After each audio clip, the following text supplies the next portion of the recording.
Zinc, zinc, zinc. We want zinc, which means we need a charged attune stone, and also a ember injector. The injector is simple enough, we'll just need to shape some silver. Charged attune stone on the other hand, think we have some witchy business to do. So by the looks of it, we're gonna need to make up these different chalk types, which after we do so, we unlock the books that tell us how to do the rituals here to maybe make that attuned stone. The basic ritual chalk is a straightforward recipe, just requiring free gypsum, which we get from distilling foul fumes. The gold chalk, on the other hand, looks a bit more complicated. Mandrake root, dawnstone ingot, and a ritual chalk, also requiring an altar power of 3000. And I'm not sure what altar power we have just now, 1000. So we've got a bit of planting to do, I think. We're gonna need a lot of bone meal for this, and probably a lot more grass and dirt. That's not looking too bad then, so let's start bone mealing around, and hopefully, yep, that is going to increase by quite some margin. Think we'll get some mystical flowers on the go here as well, and hopefully that too will increase that number. It does seem to be. What about actual tree saplings then? I think the tree farm has broken a bit.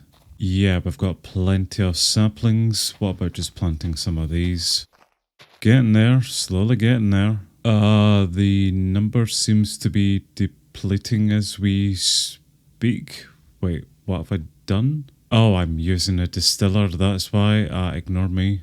Do fully grown saplings make a difference? I suppose we'll soon find out. The answer is yes, they do.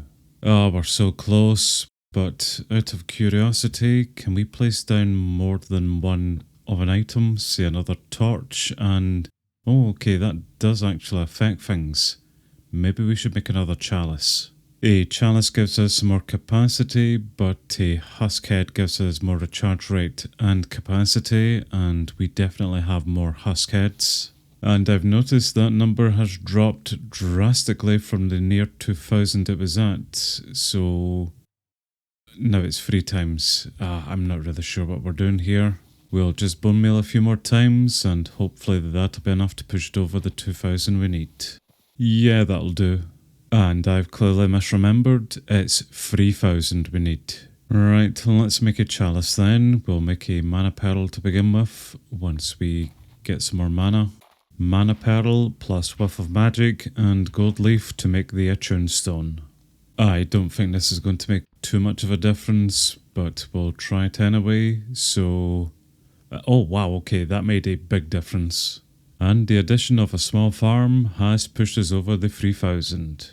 So mandrake root, dawnstone ingot and our chalk into the cauldron, and that should make us the golden chalk. Or maybe not, did I put that in the wrong way? Mandrake root, dawnstone ingot and chalk, no.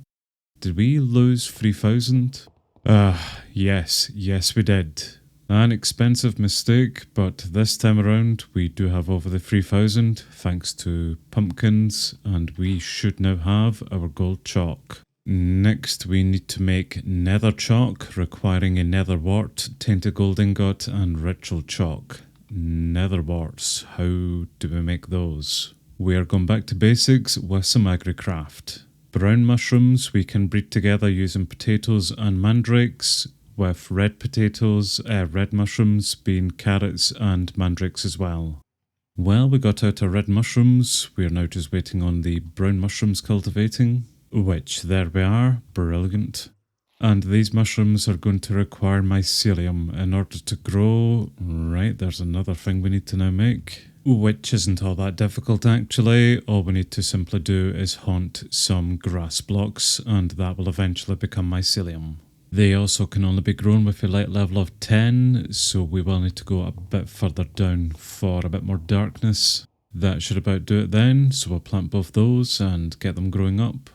It was actually a bit too dark for them there, so I had to open up a little bit just to let some more light in, but that is enough then to get them growing. And we clearly have mutations within this lot, so we might need some pure breed specimens. Yep, let's just go analyse those. And amazing, there's our nether wart. Not sure if I quite like the ominence of it starting to rain and storm after we unlock Netherbart. Netherbart can be grown on soul sand with a late level of 15, so as long as we have some soul sand, we can just simply plant it outside. And that's it all grown up, ready to harvest. Excellent. Netherbart. So Netherbart plus Tainted Gold Ingot and a Ritual Chalk should make us the red Nether Chalk. All that remains then is the Otherware Chalk, which is another Witch's Cauldron thing, Netherbart, Attuned Stone, Ender Pearl and Ritual Chalk. All of those are simple enough. Although it is getting a bit expensive on the Ender Pearl front, we might need to find some more Endermen around. That's all 4 chalk types then, so that is quest complete. Let's have a look at these rituals then. The Rite of Fertility is a cheap, easy way to mass bone meal grass, crops or anything else. And that's described here in the book, requiring a few different things which we can get our hands on, and these glyphs, which I don't really know what to do with yet. So I get the feeling that we are to place down the gold chalk in a centre area, then on top of it our quicklime, so say there. Then on top of that some white chalk, so maybe something like that. The same to the sides here. I had to move the chalk back one actually because we need a space in the centre or the middle there so that we can put in like this little side diagonal piece. But I think if we have the chalk like that, that looks like a complete ritual to me. And the bone meal is to go to that side there, so I'm pretty sure that our circle looks like that one there. We are to shift and click on the gold bit. Okay, good. Something's happening. This is a fertility spell. Oh wait. Oh, is this... This has grown all the grass. Oh yeah, bone mealed everything, didn't it? Oh, holy crap, is that neat? Oh, wow. Oh, it's bone mealed everything around the place. I cannot see anything. Fantastic. Okay, I like that ritual. And it's kept the chalk in the centre as well, so we can maybe do some more rituals, depending on what we are trying to achieve. We are trying to make a charged attuned stone requiring a rite of charging. Altar power of 2000, which we have. And the items here I think we can all make, or at least distill. We need to make some glowstone dust for this one, which is just simply distilling blaze powder and gunpowder to make that. Kinda running out on both of those things, so hopefully we won't need too much of the stuff. For this ritual, I think we're good with keeping the original one we have, but we'll need to include this outer ring around the place. I think that's 5 additional glyphs we need.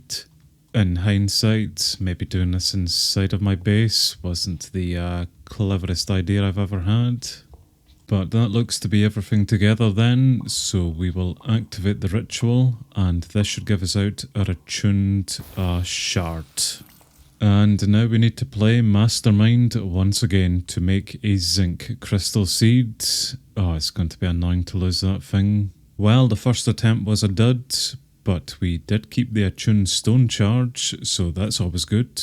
And we got the zinc crystal seed out on our second attempt. So it was copper aspectus and the attuned stone, with 2 iron aspectus and lead and silver for me. But now with the crystal shard alongside our ember injector, I should be able to put that on top of the injector. Oh, damn, that's funky. Really like the noise it's making here as well, actually. But let's get some ember over into this then anyway. Had to unfortunately head down to turn the ember production back on, but the time we get up, something at least should have happened. Uh-oh. Well, ember is being fed directly into it, and the crystal seed just simply seems to be on fire. Crystals will slowly level up and drop more and more metal. Moving them resets our level. So basically it's just a waiting game, I think. Waiting on it dropping some items for us, which it has done already. we have zinc. And with that zinc, alongside molten copper, we can finally make some brass. Now just to find the Caprosia farm. I do really like all this, but I may need to remove it. It's going to get difficult to see anything that comes towards us, like that husk. And in that short time that we've been away, we do have even more zinc just being tossed out of the crystal. Let's get the centrifuge set back up then, and we'll get our copper into that melter and our zinc nuggets into that melter. So those should combine eventually into our brass. We need to make some ingots with them. There's actually a few more metal crystals here as well which we can make, and these are going to require some more transmutation, but that might be worth it just to maybe automate us making these different metals, depending if we can make them or not, which I think we can so far. I'll look into that further down the line. Have we not made brass yet? Well, it would help if I did that. There we go, real alloys, brass. And with that, we can now make better advanced contraptions for our crate side of the mod. Oh, my beloved deployers, soon. For now though, I want to kind of finish off the rest of this magical side of the quest log here. With an imitation blaze head and a couple of real magical regents, you can summon a real blaze. The ritual to summon a blaze is described in the Reclamation's ritual book. Basically, we need to make this magic circle here with the red chalk by the looks of it. Although before we do that, there was this blaze burner cage that I was confused about earlier on, which now does make a bit more sense. Again, we're going to need some red chalk for the centre of it and a rune of fire, which now that we have nether warts, we can simply make those easy enough. And that's everything on the ritual altar then to make a rune of fire. So once that completes, we'll get it out and we'll move on to the next part. We need to replace the centre ring with red chalk, and everything else should be good to go then. We'll get all 4 of our components down and start the ritual. This should summon us the blaze cage. Now to summon the blaze itself, we're going to require the fell pumpkin, foul fume, hint of rebirth and another rune of fire. It's another runic altar ritual then to create the fell pumpkin head. Oh, and fantastic, an enderman has entered my lair. Hello friend. Let's restock some of our ender pearls then, shall we? Oh guys, no, I'm busy. I can't be arsed. Think they're just passing through anyway. That should be everything then to summon a blaze, and just realising how bad of an idea this is inside with a lot of wooden planks. Maybe it's not actually, what have I forgotten? I just had down the wrong jar, it was a foul fume jar, so that should be it there. Right, this is going to summon a blaze and we'll need to take it out nice and quick here. I would like some blaze rods to begin with. Ah, good. Then we'll do the exact same thing again, only this time we've got the empty blaze burner cage in our inventory for us to capture the little bugger. That's it, you come on through, and excellent, sentient fireplace. Not entirely sure as to why we did that yet, but I'm sure that'll come in handy much later down the line. Oh, we got some blaze rods out for getting some blaze rods. Next we are to create the alchemy catalyst, which is mainly to turn flax into feathers. A standard recipe to craft now that we have access to blaze rods, another ender pearl for it, and with it we are to place it underneath the mana pool, just like that. Flax seeds we crossbreed with belladonna and wheat seeds, and at least that was nice and quick. And with the flax seeds, we throw it into the mana pool and that will convert it into feathers, which we need to make tokens of fear. Those tokens of fear, alongside token of joy and a runic altar itself, make a offering table. But in order to make the tokens of fear, we need to perform a ritual here. Everything is fairly standard apart from the bottled ghosts, which I don't really know how to make. Had to wiki it there, but bottle ghost is just simply nether air bottled. That's everything for the ritual to make these tokens of fear, so once we get the oak sapling in the middle grown up, we'll get 2 of those out. And we'll need to perform another ritual to get some tokens of joy out. We've got 2 attempts really to get this right. We'll try with the free Dawnstone to begin with and see what works and what doesn't. And of course that one didn't work. We lost a runic altar and a token of joy with it. 1 glowing spot. Here's hoping iron serves us better. Well, the solution for me was runic altar with Dawnstone and the 2 tokens with iron aspecti. Lead was another red herring. But there's our offering table. And we'll look into that and what it does next time. For me though, I've got some new contraptions to play with.